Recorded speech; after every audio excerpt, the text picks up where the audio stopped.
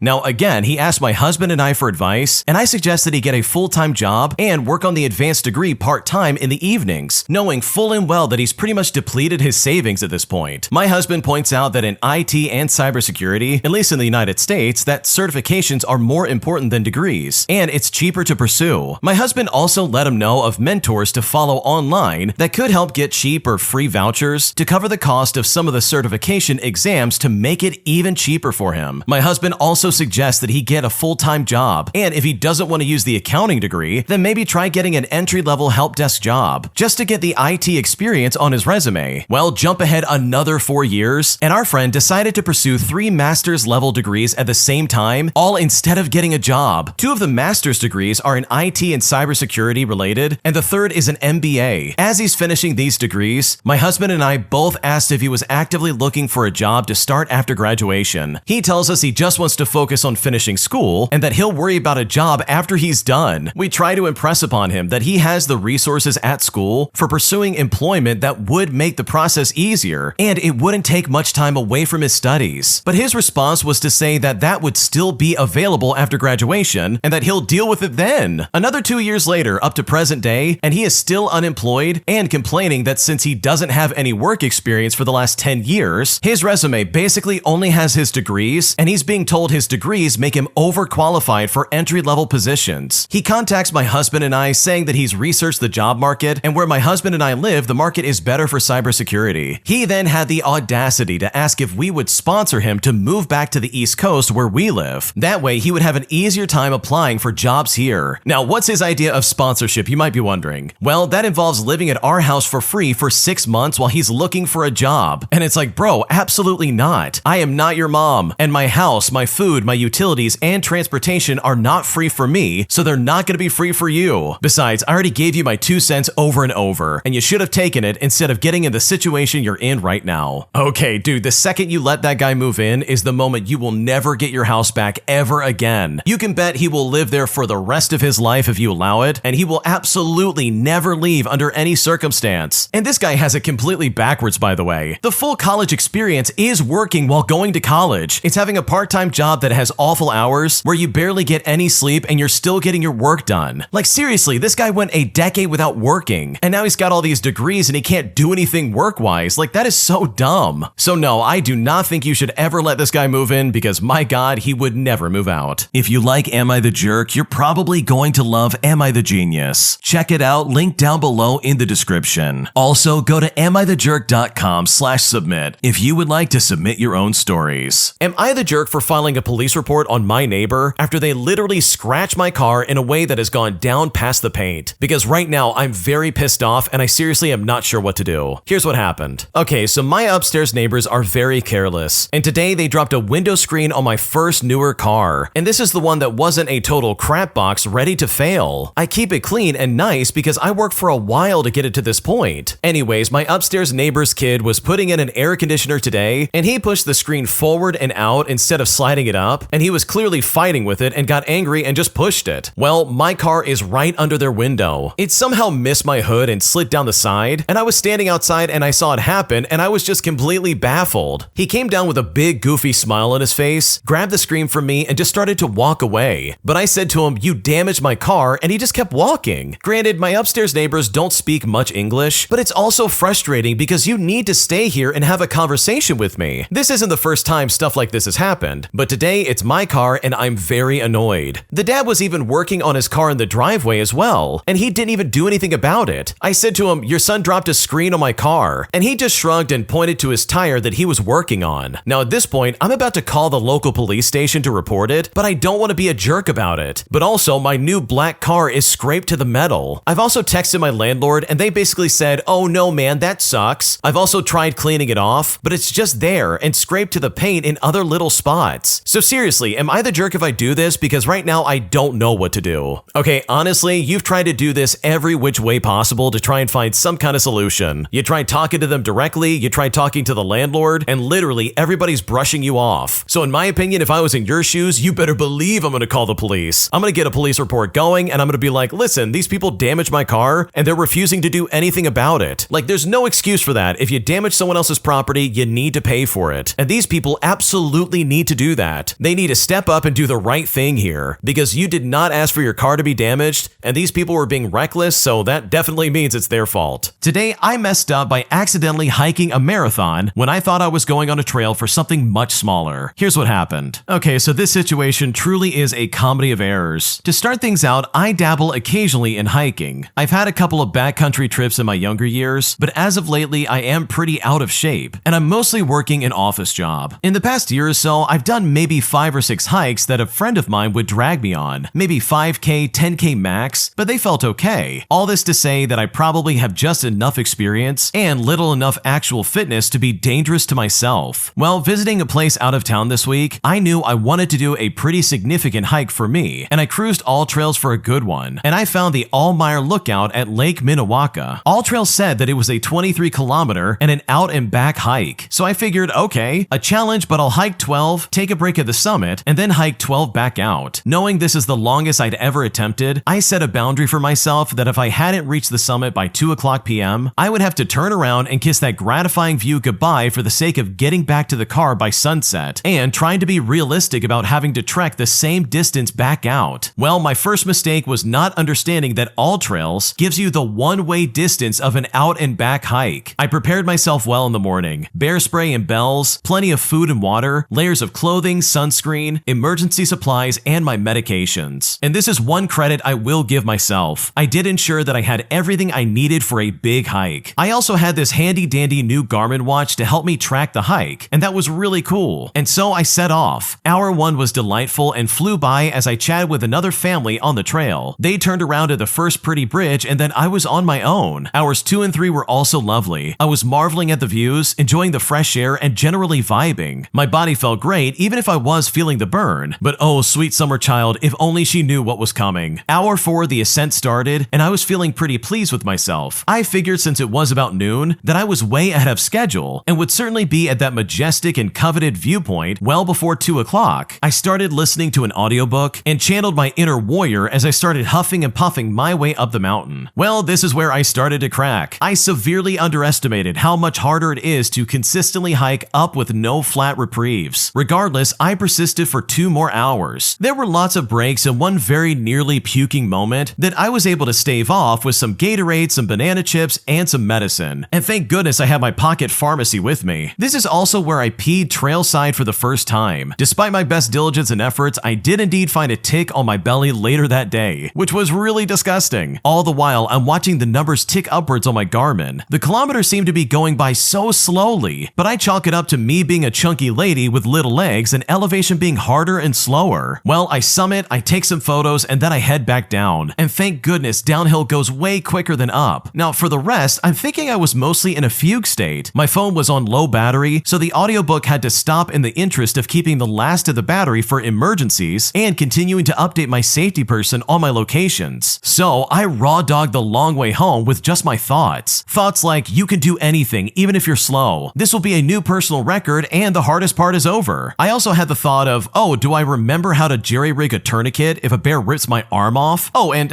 sorry, side note, did I not mention I was in grizzly territory? I mean, I didn't bring the bear spray just for funsies. The way home seemed impossibly slow. Why are the kilometers ticking by so slowly when I keep putting one foot in front of the other? I'm definitely going the right way, so I guess I'm just slower than I thought perhaps. I finally, blessedly make it back to the car, and I traveled from 8:45 in the morning all the way till 7:15 at night. I mean, what a day! I beat the sunset and I had totally expected my legs to be jelly after 24 kilometers, so I'm calling it a win at this point. I eventually get back to the hotel and a friend cheers for me, where she says that I'm crazy for doing a 24-kilometer hike. Well, proudly, I pull out the Garmin app to show her my stats, and that's when I find out that it was set in miles. 24 miles! And with 1,000 meters of elevation to boot. For all of you who aren't aware of the conversion, it's about 40 kilometers, quadruple the distance I'd ever done in a day, which is almost a complete marathon. The combo of not understanding how AllTrails measures an out and back and not looking closely at the units of measurement on that fancy new Garmin watch means I accidentally did a marathon and didn't even know it till it was done. So anyways, it's now morning and I'm not even sure if I'm going to be able to walk on the plane because my god, my legs are incredibly shaky. Oh man, that's really funny because I don't think anybody plans on walking 24 miles, dude. Even 10 miles of walking is a lot. I can't imagine doing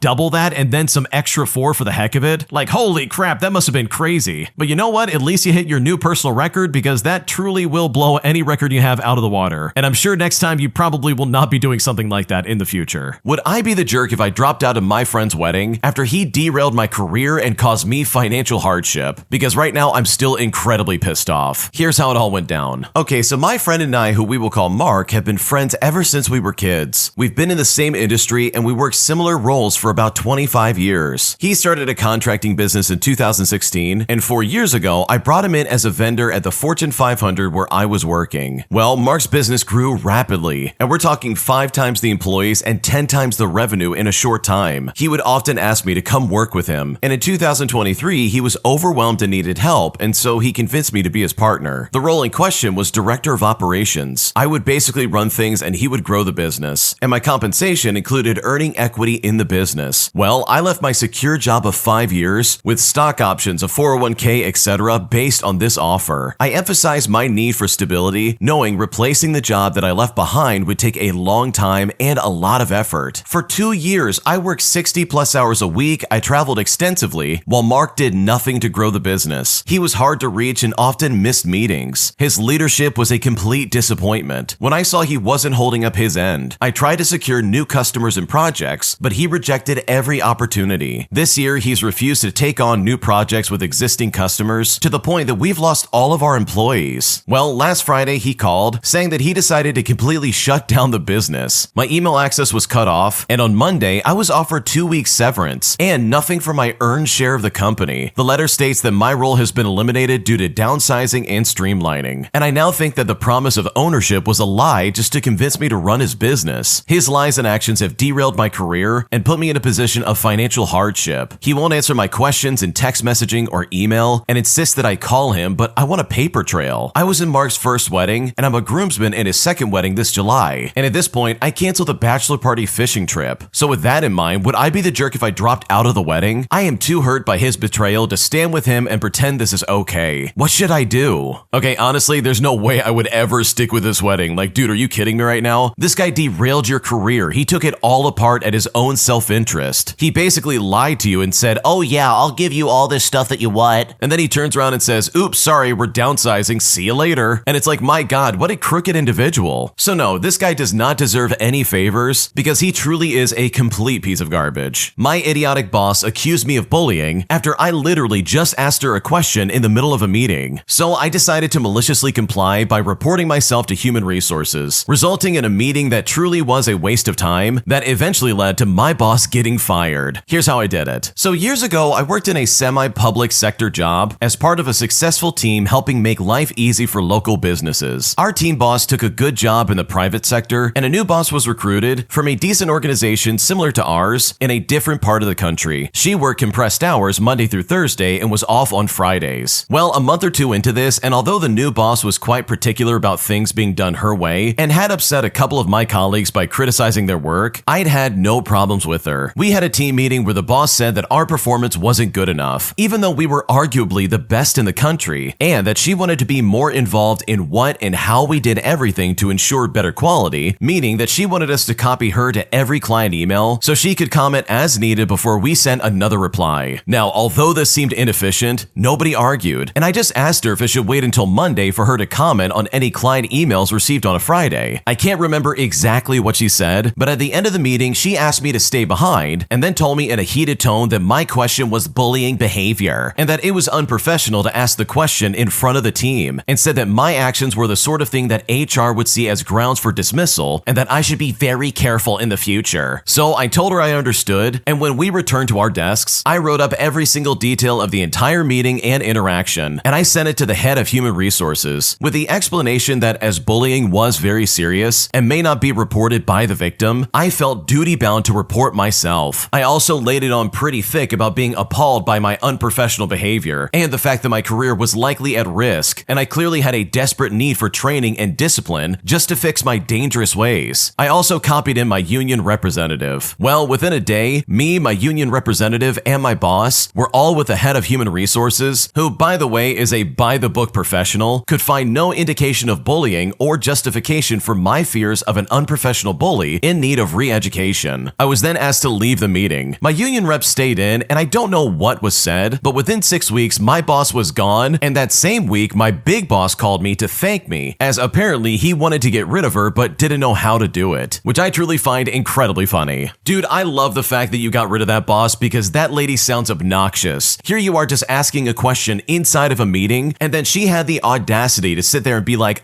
you're bullying me, I need you to stop. And it's like, dude, nobody's bullying you. The original poster literally just asked a question and you're trying to be like, wow, stop questioning me, you're bullying me. Like, what an idiot, what an awful boss she probably would have been. So good for you for getting this done, because honestly, that lady sounded like a basket case. And I guarantee you she's the kind of person who would happily tank your career if given the chance. Would I be the jerk if I decided not to skip my stepson's graduation, even though his biological mom is threatening to make a scene if I do show up? Because right now I feel very torn and I seriously don't know what to do. Here's what's going on. Okay, so I've been married to my husband for 5 years now. His 17-year-old son is graduating high school next month, and I met him when he was 11 years old. I've never tried to be his mom, and we took things slow over the years that we've built a decent relationship. I help out where I can, and mostly I'm behind the scenes, like giving rides or school stuff, or making dinner when he's over. He casually called me his bonus mom a couple of times, which I took as a good sign. However, his mom, who we will call Jenny, has never liked me. She's never been openly hostile, but always cold and dismissive. I've never pushed her though. No drama, no trying to parent her kid. Instead, I've just tried to be supportive when he's with us. Anyways, he told me he wants me at his graduation. He said it directly and saved me a ticket. A week later, my husband gets a call from the school, and apparently Jenny emailed them and said only she and my husband will be attending, and that I shouldn't be allowed because of family issues. And we had no idea she did this. My husband called the school to clear it up, and when we asked her about it, she basically said I was overstepping and that graduation is for his real family. She told someone in the family that if I show up, she might leave or worse, not let her son attend. Well, her son still wants me there. He even told his dad, don't let her ruin it. My husband fully supports me going, but now a couple of his relatives are telling me that I should just stay home to avoid the drama. And I'll give you one guess about who called them about it. I get it's a sensitive day, but I'm not there to make a statement. I just want to show up, support him, and leave quietly like everybody else. So am I the jerk for insisting on going? Because right now I'm seriously frustrated and I don't know what to do. Okay, honestly, I don't blame you for being hesitant, but in my opinion, I absolutely would be there, especially if the kid's like, look, I want you there. Because this day is not about Jenny. Jenny does not matter right now. It's the son and his graduation. And the fact that she wants to make this about herself is so unacceptable. So yeah, I think you would be the jerk if you skipped out on this graduation. If Jenny wants to make a fool out of herself, then honestly, that's on her. And I guarantee you that the son is going to remember that for the rest of his life, and she will never live that down. Which, by the way, is absolutely not your problem, and not something that you should concern yourself with in the slightest. Am I the jerk for letting my parents move to a more expensive place without telling them that I won't be coming with them? Because their entire living situation hinges on the question of whether or not I can help them pay for their rent. And at this point, I seriously don't know what to do. Here's what's going on. Okay, for a bit of background, my parents are just barely making it. My mom doesn't work and it's just my dad. Anyways, that's not important right now. My parents charge me rent nearly $600 every month, and they've been doing that ever since I was 16 years old. So back then, that was nearly all of my money. My parents are planning to move soon, and I overheard them talking about increasing my rent to $800 a month at the new place. Well, they didn't talk to me about it, and they just assumed that I'd come with them and suck up the increase. I later found out that the new place is out of my dad's price range unless I'm there paying the $800. And apparently my mom wants it because she likes it. Now here's the thing. I've quietly been applying for apartments in Texas behind their backs. I mean, I don't plan on moving with them at all. I'm ready to start building something on my own, and I want to go to college. But if I don't go with them, they can't afford the new place. So basically, they're banking on my rent to make it work. So am I the jerk for not telling them that I'm not coming and letting them move under the assumption that I'll be helping with rent? What should I do? Okay, honestly, I don't think you're the jerk at all, because what kind of parent is going to charge a child rent? I understand that some parents are like, oh, it's time to learn some tough love. But dude, just make him get a job and save up. Don't be like, okay, that'll be $600 $600 a month, please? Especially if you have the capabilities of not only finding work, but also paying for rent yourself. Like, I can understand if there was some kind of like mutual dire situation where it's like, no, we need the money. Can you please work and help us pay rent? But in this situation, it just seems like the parents are being selfish and they're like, no, we're going to make our son work and we're going to make you pay $600 a month. And now with them trying to be like $800 a month, please, it just feels like they're trying to use you for their own purposes, and that's not okay. So no, you're not the jerk in this situation because your parents are being incredibly toxic, and you definitely do not deserve that. My toxic company literally almost fires me for taking PTO for being sick, so I decide to get revenge on them by putting them in their place in a way they will never forget, resulting in one of the biggest karma backhands I've ever given to the face of a company in my life. Here's how I did it. So I used to work as a researcher in an inbound call center. I love the work and the company was fantastic when I started, but after 4 years, they've got bought out by a big international corporation, which is a pretty standard hack and slash corporation. They buy up a profitable company, strip it of all assets, they cut costs, they slash the quality, they make good money until our well-deserved fantastic reputation is completely destroyed, and then they sell it off and they move on. Within weeks, the company went from being fantastic to work for to just yet another crappy, tense work environment where the bosses take advantage of the employees. One quick example of how badly they nerfed the bonus structure is that one particular bonus went from being able to earn up to $1,000 extra in 3 days to a single $50 Boston Pizza gift card. Previously, all employees got paid varying bonuses under this scheme, but in the new system, only one person gets the gift card, and they had the nerve to get mad at us when the new slap-in-the-face bonus failed to motivate anybody. Now, I was good at my job, and not to brag, but I was the most productive employee on the floor. We were given 15 PTO days to use every year, which according to our employment contracts and company handbook, were to be used for sick days, mental health days, and other personal reasons. No explanation was ever asked for, meaning that you could use them as and when you will. I always made sure to use all of my PTO by the end of the year as it did in bank. Previous management encouraged us to do so, and also there was no bonus for not using it. I followed the company rules, always gave plenty of notice, and only once left the team dangling with no notice. And the only reason that happened was because I got seriously ill at the time. Well, the new management takes over and right away, they start trying to intimidate us into not taking PTO. I hear a lot of this from my fellow employees, how when they would call in, the supervisors have started grilling them. They'll be challenging them and saying, well, you don't sound sick and all this other garbage. A lot of intimidation and bullying tactics. So by the time I needed to use a PTO day, I'm completely ready. I call in one day and I tell them I won't be in tomorrow. They want to know why, so I tell them that I'm not feeling well. Their voice grows immediately cold and they get a rude tone. Well, you don't sound sick to me. Being a smart aleck, I said to them, well, not even doctors try to diagnose illnesses over the phone, but they just kept pushing me. Can you come in this afternoon? You don't sound sick. You've been using a lot of sick days, way more than other employees. I got tired of being treated like a criminal for obeying the rules, so I got a recording app for my phone. I live in a one-party consent area, so it's perfectly legal to record phone calls. And the next time I felt sick, I called into work. Now, they always begin every call with a disclaimer. They would say something like, thank you for calling. For your information, this call may be monitored or recorded for quality purposes. I would say hello, give them my name, and I would say, by the way, just so you know on my end, this call may be monitored or recorded for quality purposes. Because I am recording the call and I think it's only fair to let them know. The supervisor gives out a perfunctory laugh and then says, so why are you calling in sick? You don't sound sick to me. I'll put you down for sick in the morning, but you'll be in for the afternoon. I inform them that no, I am calling in for at least one day and I will update if I don't feel better. She says to me, no, I'll put you down for a half day and you can call in again if you don't feel better. Once again, I said no. I restate my position and I tell them that is that. She then gets really pissy and starts insinuating that this might cause me to lose my job. Why do you take so much more PTO than other employees? I then say that I take what my employment contract says that I'm entitled to, no more and no less. Well, you should have a better team spirit. We'll have to review this with human resources. And she said this in a threatening tone, just this classic bullying playbook. I'm off the next day and I come in for my following shift and I'm told to go see human resources. I then sit down at the desk of someone who we will call Art, who is very much the corporate human resources lapdog. He goes on about how they're going to have to review my employment contract and consider whether or not going forward I'm a good fit for the company. Now, in case I seem too calm in this scenario, bear in mind that while I do prefer to remain at this company for the time being, I do not care if they want to fire me. I'm very good at my job. I have several job offers from competing companies, so the threat of being fired just does not even faze me in the slightest. While Art is berating me, I take out my phone and I start playing the recording I made when calling in sick. Art then stops and starts to get annoyed. Then, realizing he's listening to a recording of an employee verbally berating and and intimidating a worker for exercising their contractual legal rights. He then excuses himself and is gone for about 10 minutes before returning visibly angry but restrained. He tried to dress me down, scare me, intimidate me into thinking I had violated the law with an illegal recording. I told him that working as I did as a professional researcher, I had to no surprise done my research, and a single party consent is all that was required. He then shifted gears, saying the recording didn't count because the supervisor thought I was joking. But I said to him, well, I wasn't. He then said to me, but she thought you were. And I responded by saying, and she was wrong. So it doesn't really matter what she thought. I told her the truth, she made a mistake, and recording my phone conversation is 100% legal and admissible. Art then leaves and returns a few minutes later, even more red-faced than before. He said to me, you can go back to your desk. I did as instructed, and that was all I ever heard again about using my PTO. Whenever I called in from then on, they were always very precise and professional. Their tone was as cold as a politician's promise, but that was a lot better than the bullying from before. Oh, this pisses me off so bad. I can't stand companies that act like this, dude. Seriously, you're just trying to take time off for I don't know, being sick. Do they really want you to come to work and give everybody the plague? I'll do that. I got no problem with that. If we want to make sure everybody in my department gets the stomach bug, dude, let's get to work. Let's party, baby. I will absolutely spread that virus like the plague. Let's do it. All these people had to do was just give you the day off and be like, oh, I'm so sorry. I hope you feel better soon. But instead they want to be antagonistic about it. This doesn't make any sense, dude. Why would they want sick people at work? If I was a manager, I'd be like, dude, stay away from me. Don't come back until you're better. PTO or not, I'm not dealing with that. No, thank you. So I really love the way you handle this, and I love the way that you put them in their place, because their tune changed very quickly, and that honestly should have been the way they've been talking to you from the beginning. If you like Am I the Jerk, you're probably going to love Am I the Genius. Check it out, link down below in the description. Also, go to amithejerk.com/submit if you would like to submit your own stories. My dad demands that I help pay for his new car despite the fact that I can never borrow it from him, expecting me to pay for something that I literally don't have the privilege of using. And now, after I've said no, he's basically guilt-tripping me by saying, well, family helps family, making me feel like the bad guy for saying that I can't help him out. Here's what's going on. Okay, for a bit of backstory, I'm a 20-year-old female and I've always had a strained relationship with my dad. He's always had high expectations of me and has never really been there when I've needed help. A few months ago, he bought himself a new car. It's a nice car, definitely not something I would expect from him considering his finances, but he's always had an expensive taste. Recently, he started talking about how he could use a little extra money to help with the car payments. At first, I thought he was just venting, but then he came straight out and asked me to help him pay for it. I was really taken aback, especially considering that I can't even borrow his car when I need it. I've asked him multiple times if I could use it for errands or a short trip, but he always said no, telling me it's too valuable and that he doesn't trust me with it. So when he asked me for money for the car, I was really thrown off. So I told him that I wasn't in a position to help with that, especially since I don't even get the benefit of using the car. Well, his response was to act all hurt. He said to me, family helps family, and that I should be more supportive. It made me feel like I was the one being unreasonable for not wanting to pay for his new car when I can't even use it. Now he's been distant with me, and it's been really bothering me. So I'm just wondering, am I overreacting for feeling upset and refusing to pay for something I can't even benefit from? It just feels like he wants me to pay for his luxury while I'm left with nothing in return. What should I do? Oh man, your dad has